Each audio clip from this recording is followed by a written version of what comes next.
décidé de continuer la série de mes tutoriels et je vais vous apprendre à faire un salto. J'ai aussi l'intention de faire quelques autres tutos dans les semaines qui vont suivre. Je vous expliquerai ça à la fin de la vidéo.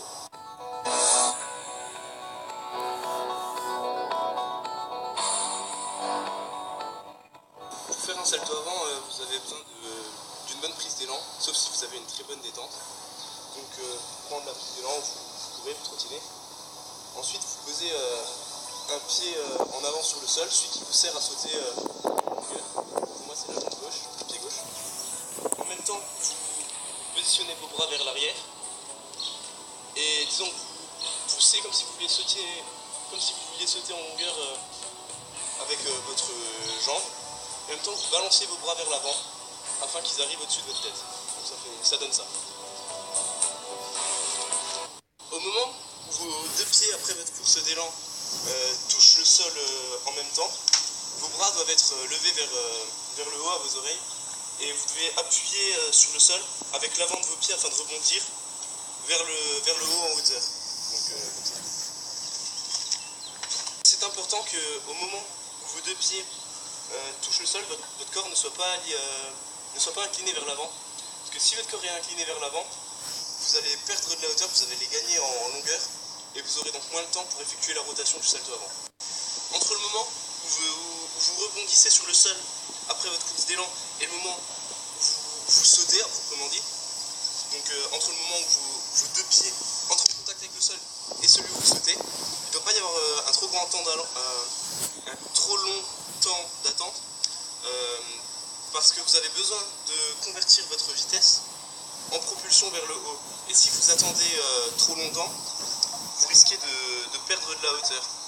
Donc par exemple ça, c'est quelque chose qui n'est pas à faire.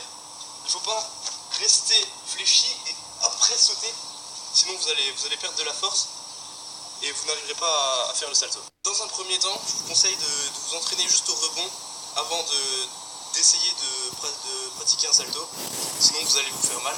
Donc il faut déjà avoir acquis la technique afin de pouvoir la technique de saut avant de commencer la rotation.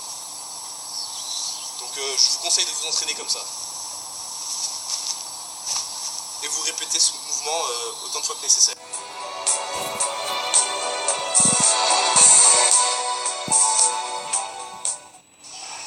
Pour le salto, une fois que vous êtes en l'air, que vous avez sauté, il suffit de ramener vos bras contre vos genoux et vos genoux contre votre torse afin de prendre la rotation. Ce qui donne le plus de rotation, c'est la course d'élan qui bien sûr va vous propulser vers l'avant, mais aussi vos bras qui vont être ramenés contre vos genoux, et plus on est groupé, plus on tourne rapidement. Donc c'est pour ça qu'il faut réussir à bien coller ses genoux contre son torse. Ensuite pour la réception, c'est un petit peu au feeling parce que vous allez devoir dégrouper en lâchant vos jambes, mais il n'y a aucun repère visuel dans un salto avant. Donc quand vous dégroupez, c'est vraiment le moment où vous sentez que vous allez atterrir. Vous ne verrez pas le sol avant d'atterrir comme pour le salto arrière. Donc il suffit juste de lâcher vos jambes. Évitez de les lâcher trop tôt, sinon vous allez atterrir sur le dos. Il vaut mieux les relâcher trop tard afin de atterrir plus dans une position avant, mais de pouvoir vous réceptionner avec vos bras. Parce que si vous atterrissez sur le dos, vous allez vous faire mal. Au moment de la réception, vous devez atterrir le plus possible avec l'avant du pied.